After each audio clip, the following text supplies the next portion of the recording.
Hi అండి. పెద్ద మనిషి హాయ్ చెప్తాను చూసారా. ఇవాళ అయితే ఆలూ చిప్స్ అయితే చేస్తున్నాం. ఎక్కువ ఈ మధ్య అయితే బయట అసలు ఏమీ తేవట్లేదు.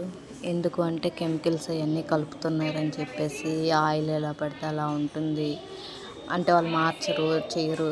ఇంకా అందుకని చెప్పేసి ఈ మధ్య మ్యాక్సిమం ఇంట్లోనే ట్రై చేస్తున్నాం. ఏది చేసినా ఎటు సమ్మర్ టైం మా అమ్మాయి కూడా ఇంట్లోనే ఉంటుందని చెప్పేసి అయితే చేస్తున్నాను. ఫస్ట్ అయితే చెక్కు తీసేసుకొని చూపించాను కదా, అలా స్లైసర్ అయితే తురిమేసుకొని కొంచెం కొంచెం ఉప్పు వాటర్లో అయితే వేసేసుకొని తర్వాత తీసేసి ఇక్కడైతే ఆరబెట్టుకోవాలి. తడి అనేది ఉండకూడదు వీటికి.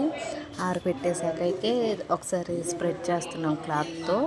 ఇక్కడైతే మా అమ్మాయి హెల్ప్ చేస్తుంది, ఎందుకంటే ఇవి ఆమెకి కాబట్టి ఆమె హెల్ప్ చేసుకుంటుంది. ఎందుకు అంటే ఇంకా తర్వాత వచ్చేసి ఇది ఉప్పు కారం చాట్ మసాలా వేసి అయితే పక్కన పెట్టుకున్నాను. ఇదిగోండి వేపుకున్నాకైతే కొంచెం కొంచెం వేసుకుంటూ అయితే నేను స్ప్రెడ్ చేసాను. టేస్ట్ అయితే చాలా బాగొచ్చింది. ఇక్కడ ఏం హెల్ప్ చేస్తుంది చూస్తున్నారు కదా, ఎందుకంటే వాళ్ళకి అవసరం ఉంటే వాళ్ళే వచ్చి హెల్ప్ చేస్తారు. ఏదైనా సరే మనం చెప్పవలేదు. మ్యాక్సిమం బయట ఫుడ్ అయితే అవాయిడ్ చేసేసి ఇంట్లోనే హెల్తీగా చేసుకోవటం అయితే ట్రై చేస్తున్నాం ఈ మధ్య. చిప్స్ అన్నీ అయితే ఆల్మోస్ట్ డన్.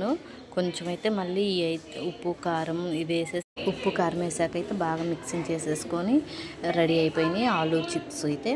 చాలా టేస్టీగా ఉన్నాయి, సూపర్గా ఉన్నాయి. ఈ ఎండకైతే ఇక్కడ చెమట అయితే వాచిపోతుంది, అసలు కారిపోతుంది.